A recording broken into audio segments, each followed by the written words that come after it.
안녕하세요. 교사 아카데미 시작합니다. 오늘은 11번째 전도서에 담긴 인생의 의미 함께 보도록 합니다. 첫 번째 주제입니다. 인생의 의미가 있습니까? 전도서 유명한 말씀이죠. 다윗의 아들 예루살렘 왕 전도자의 말씀이라. 전도자가 이르되 헛되고 헛되며 헛되고 헛되니 모든 것이 헛되도다. 해 아래에서 수고하는 모든 수고가 사람에게 무엇이 유익한가? 한 세대는 가고 한 세대는 오되 땅은 영원히 있도다. 해는 뜨고 해는 지되 그 떴던 곳으로 빨리 돌아가고 바람은 남으로 불다가 북으로 돌아가며 이리 돌며 저리 돌아 바람은 그 불던 곳으로 돌아가고 모든 강물은 다 바다로 흐르되 바다를 채우지 못하며 강물은 어느 곳으로 흐르든지 그리로 연하여 흐르느니라. 모든 만물이 피곤하다는 것을 사람이 말로 다 말할 수는 없나니 눈은 보아도 족함이 없고 귀는 들어도 가득 차지 아니하도다. 이미 있던 것이 후에 다시 있겠고 이미 한 일을 후에 다시 할지라. 해 아래에는 새 것이 없나니 무엇을 가리켜 이르기를 보라 이것이 새 것이라 할 것이 있으랴. 우리가 있기 오래전 세대들에도 이미 있었느니라. 이전 세대들이 기억됨이 없으니 장래 세대도 그 후 세대들과 함께 기억됨이 없으리라. 두 번째입니다. 세상에 선과 정의가 있습니까? 또 내가 해 아래에서 보건대 재판하는 곳 거기에도 악이 있고 정의를 행하는 곳 거기에도 악이 있도다. 내가 내 마음속으로 이르기를 의인과 악인을 하나님이 심판하시리니 이는 모든 수많은 일과 모든 행사의 때가 있음이라 하였으며 내가 내 마음속으로 이르기를 인생들의 일에 대하여 하나님이 그들을 시험하시리니 그들이 자기가 짐승과 다름이 없는 줄을 깨닫게 하려 하심이라 하였노라. 인생이 당하는 일을 짐승도 당하나니 그들이 당하는 일이 일반이라. 다 동일한 호흡이 있어서 짐승이 죽음같이 사람도 죽으니 사람이 짐승보다 뛰어남이 없음은 모든 것이 헛됨이로다. 다 흙으로 말미암았으므로 다 흙으로 돌아가나니 다 한 곳으로 가거니와 인생들의 혼은 위로 올라가고 짐승들의 혼은 아래 곧 땅으로 내려가는 줄을 누가 알랴. 그러므로 나는 사람이 자기 일에 즐거워하는 것보다 더 나은 것이 없음을 보았나니 이는 그것이 그의 몫이기 때문이라. 그의 뒤에 일어날 일이 무엇인지를 보게 하려고 그를 도로 데리고 올 자가 누구이랴. 내가 다시 해 아래에서 행하는 모든 학대를 살펴보았도다. 보라, 학대받는 자들의 눈물이로다. 그들에게 위로자가 없도다. 그들을 학대하는 자들의 손에는 권세가 있으나 그들에게는 위로자가 없도다. 그러므로 나는 아직 살아있는 산자들보다 죽은 지 오랜 죽은 자들을 더 복되다 하였으며 이 둘보다도 아직 출생하지 아니하여 해 아래에서 행하는 악한 일을 보지 못한 자가 더 복되다 하였노라. 세 번째 주제죠. 우리는 무엇을 위해 삽니까? 전도자는 지혜자이어서 여전히 백성에게 지식을 가르쳤고 또 깊이 생각하고 연구하여 잠언을 많이 지었으며 전도자는 힘써 아름다운 말들을 고하였나니 진리의 말씀들을 정직하게 기록하였느니라. 지혜자들의 말씀들은 찌르는 채찍들과 같고 회중의 스승들의 말씀들은 잘 박힌 목 같으니 다 한 목자가 주신 바이리라. 내 아들아, 또 이것들로부터 경계를 받으라. 많은 책들을 짓는 것은 끝이 없고 많이 공부한 것은 몸을 피곤하게 하느니라. 이래 결국을 다 들었으니 하나님을 경외하고 그의 명령들을 지킬지어다. 이것이 모든 사람의 본분이니라. 하나님은 모든 행위와 모든 은밀한 일을 선악간에 심판하시리라. 상당히 긴 내용이었죠. 정리하자면 첫 번째는 솔로몬의 지혜는 이제 우리가 흔히 아는 성경의 저작들입니다. 잠언, 전도서, 아가서를 통해서 이제 솔로몬의 저작이 나타나죠.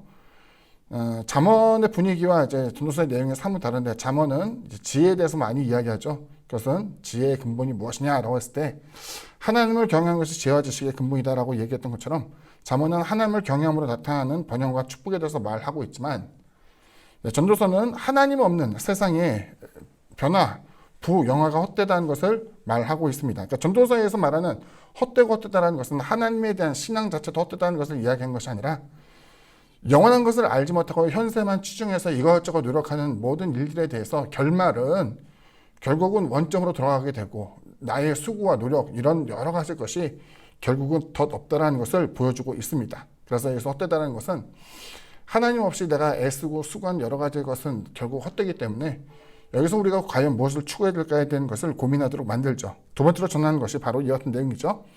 하나님과 세상의 차이라는 것을 이제 실감하게 합니다. 하나님과 세상의 차이는 무엇인가? 영원성에 대해서 한번 얘기해 볼 수 있죠. 뭐 하나님은 영원하다, 전지전능하다, 무소부재하다, 어떤 무제한적인 것에 대해서 이야기를 하지만 세상 그렇지 않고 항상 시작과 끝이라는 것이 있죠. 인생은 그보다도 더 짧아요. 그래서 인생은 너무나 짧기 때문에 세상의 비견에서도 정말 작은 것에 불과하고 모든 몸짓, 노력 이런 것들은 후세대에 있어서 기억됨이 없을 만큼 덧없는 것이겠지만 이것이 하나님과 비견하게 되면 더더욱 덧없다는 것을 발견하게 되죠. 세상 가운데 우리는 이제 여러 가지 선택을 하게 되고 좀 더 나은 선택, 탁월한 선택, 그래서 이제 좋은 결과를 맺었다라고 생각되지만 그것은 하나의 찰나의 순간에 불과하게 되고 더 긴 세월로 보게 되면은 세상 속에 나타나는 다양한 변화가 희망처럼 느껴지지만 이내 곧 절망으로 변화된 경우도 발견하게 되고 이 모든 것이 결국 허무함, 즉 무로 돌아가게 될 것을 우리가 발견하게 되는 것이죠. 마지막 세 번째입니다. 세상의 유한함을 알게 된다면 그럼 우리는 뭘 해야 되느냐? 무언가 변화를 시키거나 무엇에 대해서 힘써서 바꿔야겠다라는 사람의 노력, 즉 다시 말하면 집착에 대해서 이제 버릴 수가 있을 것 같아요. 여담입니다만 아이가 태어난다면 아이한테 뭐 부모가 뭐든지 잘해주고 싶은 생각이 많이 들죠. 그래서 이제 집사람이 한번 유기농 음식을 아이들한테 먹여야 된다 해가지고 굉장히 많이 저를 들볶은 적이 있어요. 유기농 식재료는 굉장히 비쌉니다. 비싸다가 이제 그걸 사서 먹이고 아이가 이제 이유식을 끝날 때쯤 돼가지고 제가 집사한테 얘기했어요. 나도 어릴 때는 부모님이 주는 음식 다 먹었는데 초등학생, 중학생 되면서는 이제 인스턴트 좋아하게 되고 결국 이제 라면도 끓여 먹고 이렇게 하는데 이렇게 노력하는 것이 무슨 차이가 있겠는가? 결국은 다 소용없고 또 게다가 이제 우리가 그렇게 귀하게 키운다 한들 아이들이 나중에 시집장가 가가지고 이제 와이프나 혹은 남편이 해주는 밥 먹고 그럴 텐데 다 똑같다. 덧없으니까 그냥 평범하게 좀 살자라고 해가지고 집사람의 뜻을 바꾼 적이 있어요. 마찬가지죠.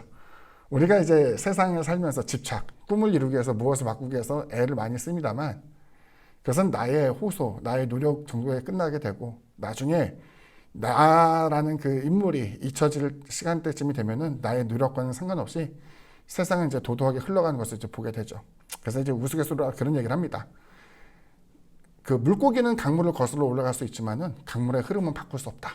다시 말하면 우리가 애쓰고 바둥바둥 하면서 강 하류에서 상류까지 올라갈 수 있을지 몰라도 하류에 있는 물을 상류로 끌어올릴 수 없는 것처럼 인생의 그 모든 노력과 수고라는 것은 역사의 한 조각 부분에 불과하게 되고 그것 역시도 하나님의 섭리로 봤을 때는 아무것도 아닌 것이라는 것을 보여주고 있죠. 그렇기 때문에 집착을 버리게 된다면 우리는 세상을 등지고 살아갈 수 없다. 이것이 하나의 명제가 되지만 그 속에서 우리가 비로소 할 수 있는 자유함을 또 느끼게 되는데 그것은 뭐냐면 각자의 삶을 향유할 수 있어요. 향유한다. 흐르는 강물에 그 몸을 맡긴 채로 유유자적하게 살아갈 수 있는 것. 그것이 바로 향유한 것이겠죠. 하나님의 섭리를 인정하게 되고 하나님의 주권을 기대하면서 다만 하나님께서 우리에게 계명을 주시고 말씀을 지키라고 했던 그 부분에 대한 것을 우리가 지켜나가면서 책임 있는 자의 모습. 그러니까 뭔가 하나님이 주신 무엇인가의 숙제 이외에 내가 세상을 바꿔야겠다라고 발버둥 치면서 결국은 자기 자신만을 피곤하게 만드는 것이 아니라 나의 한계, 내가 할 수 있는 일에 대한 범위가 주어졌다고 한다면은 이것을 이행해 나가는 것이 가장 좋다라는 생각을 하게 돼요.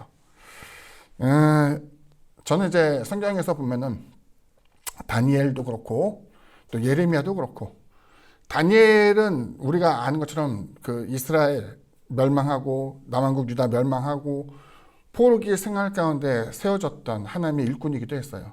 근데 이 사람에게 만약 나라의 독립에 대한 꿈이 있고 그것을 이루기 위해서 발버둥 쳤다고 한다면은 그 노력과 시도가 어느 정도 성과를 볼 수 있었겠지만 하나님의 섭리는 그게 아니었죠. 흐름에 몸을 맡기고 포로기의 생활 가운데에 그저 하나님께서 주신 여러 가지 사명을 감당하는 것이 다니엘에게 주어진 몫이었고 예레미야에게 주어진 사명 가운데 하나였어요. 우리도 마찬가지. 우리도 역사에서 민족에서 그리고 우리 속한 공동체에서 일원이기 때문에 무엇인가를 많이 하고 애쓰며 옳다 생각하는 것을 용기 있게 매진해 나갈 수 있어요. 하지만 나의 한계 그리고 내가 갖고 있는 재능 그리고 이것을 통해서 내가 무엇을 해야 될까라고 생각할 때는 허황된 꿈에 의해서 혹은 하나님의 의사와 반대되는 일들로 인해서 자기를 피곤하게 만드는 것이 답이 아니고 하나님이 맡겨주신 여러 가지 일들 가운데 자기의 삶을 긍정하고 또 하나님이 주신 삶 가운데 여러 가지 기쁜 일을 낙으로 여기며 이거는 그냥 뭐 현실을 도피하자 그런 얘기는 아니에요. 그런 얘기가 아니라 우리 인생의 한계와 내가 책임질 수 있는 분량이 무엇인지를 알고 그 안에서 자족하면서 또 기쁘게 하나님이 주신 날들을 이제 향유하며 살아갈 수 있게 되기를 주님의 이름으로 부탁을 드립니다. 오늘 강의는 여기까지입니다. 감사합니다.